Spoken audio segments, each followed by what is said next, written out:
Welcome to another edition of Great Health, Abundant Happiness, and Outrageous Love. Mwah. Social distance kissing still, which I'm so sad about. Today's a really beautiful day. It's Jeffrey's birthday. Happy birthday, sweetie. Thanks, honey. So sorry that we're spending it inside not feeling well, but guess what? There's no one in the world I'd rather be on this journey with than you. Yeah, you know, it's funny. We have such a great life up here in Copper Mountain. We're always, when there's a special event, it's like a birthday, Karen will say, "What do you want to do?" I said, "Why don't we just stay up at Copper and we'll ski out in the sun?" So everything's shut down. We're not skiing, and we're in sick and quarantine. But you know, I'm at the right place. This is where I want to be anyway. So yeah, no worries. Every day's great.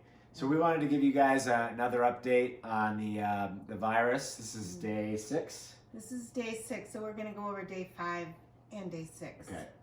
So so yesterday was day 5, which for me was a great day. I was fever-free, headache-free, mostly nausea-free, and my body aches were really pretty mild. And for Jeffrey, yesterday again was, I think, another good day. Great day, yeah. You're feeling really good energy-wise. Yeah, it's just like, I have that tightness in chest. When you breathe in, you kind of feel that tightness. You get that dry cough. That's what I have, and it's a little unsettling. Last night, Karen said, "Hey, your cough is getting worse," and you start to freak yourself out thinking about this stuff. Am I not going to get enough oxygen? Which, we have this Oximeter. I'm going to show you how this works too when Karen goes through the rest of hers. But outside of a little tight cough, I'm feeling actually really relatively very good myself. Right, yes. And I don't have that tightness in my chest that Jeffrey has. I've got a cough, but it's really pretty mild. And when I did talk to the doctor today, the doctor's office just called a little bit ago, and I went through my feeling yesterday, how I was feeling so great. And unfortunately, all that changed in the middle of the night where my body aches peaked again to just unbearable. But everything else remained the same. I still had no headache and no fever. So those things were great. And she said that was really very classic symptoms of how this is unfolding for a lot of people. So she felt like next week was going to, be a really much better week for me. So just knowing that alone makes me feel good. And that's why we're sharing this. Fear can make us sick. And if you have some information, I think there's a lot of comfort in knowing that. So we don't want anyone to, be worried and be afraid. If you have questions, we'll give you the answers based on our own experience. We are not doctors. But we will tell you what we're experiencing and what we've been told. So this morning I have been pretty much asleep all day up until maybe 45 minutes to an hour ago. I think because my body was in so much pain last night, I was just physically exhausted. And I think it's really important to listen to your body. If you are tired, rest. I want nothing more than to go outside and take a walk in the beautiful sunshine, but I know that that's not what I'm going to do today. I'm hoping that I'm going to do that tomorrow because I'm literally exhausted. I couldn't even take the top off my drink. And I have to clarify too, because Karen and I are practicing full-blown lockdown, full-blown social distancing. We're not talking about 6 feet. We're talking about staying away from anybody, period. So I told Karen I went out this morning. I don't know, we might be the only people in this building. I'm not sure. But there were no tire tracks, no footprints this afternoon. So when she talks about walking around up here, we won't be walking in an area where there's no other souls. Right. It'll be us and the birds. Yeah. And if there's a couple FAUX up here. Yeah. So the one thing they did tell us to do, and I want to pass that along, for everyone, to keep your immune system as strong as it can be. Drink 100 ounces of water every day. Doing it. So just keep yourself really hydrated, whether you're sick or not. If you are sick, especially so, that's mission critical. Avoid sugar because that really wreaks havoc on your immune system. So treat your body really well right now and always, but especially now. So the other thing I wanted to address, and then I'm going to turn it back over to Jeffrey, because a lot of people have asked us this: where did we get it? Yeah, I think that's the biggest question we're getting from lots of people. Right. Where do we contract it? Because they're thinking, well, wherever it is, I don't want to go there, right? Exactly, and we wish that we could tell you exactly where, because we've gone through this with the doctors. So we don't know. We do live in a ski resort, and they did close all the ski resorts up here on March 14th. We had skied up until and including March 14th. We had skied at Crested Butte and at Vail, and we, unbeknownst to us, were told that there were cases at both of those resorts. Right. We live in Summit County. We live specifically at Copper Mountain. I don't know if there have been cases at Copper Mountain, but we do know there have been cases in Summit County. So, whether we got it at the Walmart in Summit County, and I love my Walmart up here, so I don't mean to say that, or, we've been to our grocery stores up here, or, it could have been on the chairlift. You don't know. Like when we went to Vail, and when we were going through the initial questioning, I said, they said, oh, there's been some cases at Vail. I said, well, we just talked to our friends that were with us. They're fine. So could we have just got it out and about at the stores? And the nurse said, absolutely, it's everywhere. That was quote unquote, it's everywhere. So right. I think you just have to assume when you go out into the social environment and other people, especially as you're seeing, you guys are probably looking at New York and other places today that are escalating.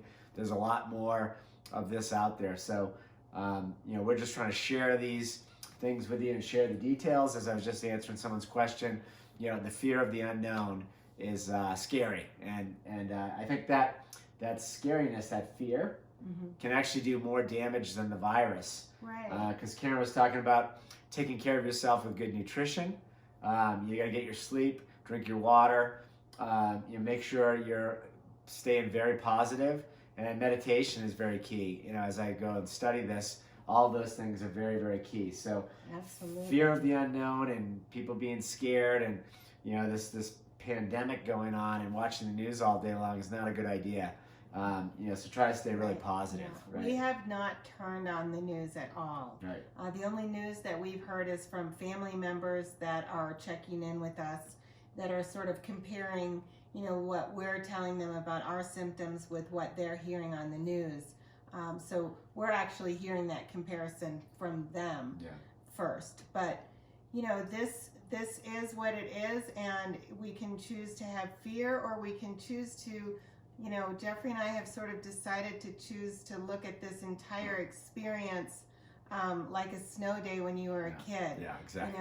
Try to put yourself back into that mind frame when you got the news, when your mom hung up the phone and found out that school was canceled and it's a snow day, and it was just the best, feeling ever, right? That's kind of what we have going on here, but it's an extended snow day. So, we're just looking at it as a gift of time that we get to spend together. We've spent a lot of time on the phone with our kids and our parents, and just catching up with people that we care about. And, obviously I wish that we didn't have the illness part of it, but again, it's, with every experience comes a new opportunity. And I would say, not to correct you, but in a sense, almost happy to get the illness part of it out of the way. Right. I mean, we talked about that. So we did. So I think, looking at it as a big snow day, I think is great. And we don't want to minimize people that have severe illnesses and people have lost loved ones. We're just saying that the masses out there, let's not get worried and work ourselves up into a tizzy. This is like a big snow day, and it is nice that we know our kids are at home with a fiance, a boyfriend, and they're at home working there and reachable, and all of our relatives and friends the same way. So it's an interesting time, and you got to take the good with everything that you have out there, and it's good. Right, and we're so proud of our kids for taking this seriously and staying in. In fact, they said it's people our age who are taking it less seriously. I don't know if that's true or not, but that's what they said, and that's what their generation is feeling. And I just want them to know we are taking this very seriously. Yeah, absolutely. I said something wrong, and my daughter said, "Dad, you're acting like a 50-year-old." You know, like you used to say, you're acting like a 5-year-old. I thought that was so funny. It is. I said, now I just turned 56, so you know, I know a lot more than a 50-year-old. But anyway, are we ready to do this? I want to show this off because this is an oximeter, Oximeter. If you're not familiar with these, they're pretty prevalent up here in the mountains. You can get them at Walgreens or on Amazon. We'll try to include a link or something in the video so you can see what it is. But you basically put a finger in there. I'm going to take Karen's oxygen level. Now you just put a finger in there. Doesn't hurt at all. Nope. You probably have had this done at the doctor's office before. And so the reason why we're doing this is you want to make sure that anybody that's sick is getting enough oxygen. So right now Karen's at 92 and 66 for pulse rate. So 92%, 93% oxygen. You want to be in the 90s. You really want to be 95 to 100. If you're down at sea level. Up here in the mountains, lower is okay because there's a lot less oxygen up here. So I think as long as we're in the 90s, we're feeling pretty good about that. Again, we're not doctors. We're just sharing with you guys what we're doing. So we're checking to make sure that we're both getting plenty of oxygen, because that's the really scary part of this virus, that it actually goes after the lungs and really hurts people that have respiratory issues, smokers, people that are overweight, things like that, elderly. That's the scary part. So checking the oxygen is key. You might want to figure out if you can get one of these if somebody in your family is very sick. And I think it's a good idea to have one on hand. You know, if we weren't sick, our oxygen level up here in the altitude, we're at 10,000 feet, is usually somewhere around between 96 and 98. Yeah. And I think mine's running today just around 91. So it's on the lower side for me, but it's not low enough to be of concern. If it dropped down into the 80s, that's where they would want me to come back over to the hospital. Yeah, I'm just gonna check mine too. These things are about, I think it's like $30 or something like that. So I'm 96, yes. So I'm up in above 95, which is good. Your heart rate's up there though. Oh, it's gone back down. 58. Oh, I was looking at it upside down. I thought it said. No, 58 is very low. 61. But anyway, get one of these and check that out if you've got someone who's really sick or having trouble with the chest part. But anything else that we want to cover here today, Karen? I think that's the update for today. That's the update for today. If you have any questions, put them down below and we'll answer them in our next video, which, hopefully will be tomorrow. Will be tomorrow. Yeah, and hopefully we'll be coming at you feeling, a lot better. And I know we will. Yeah, I know we will.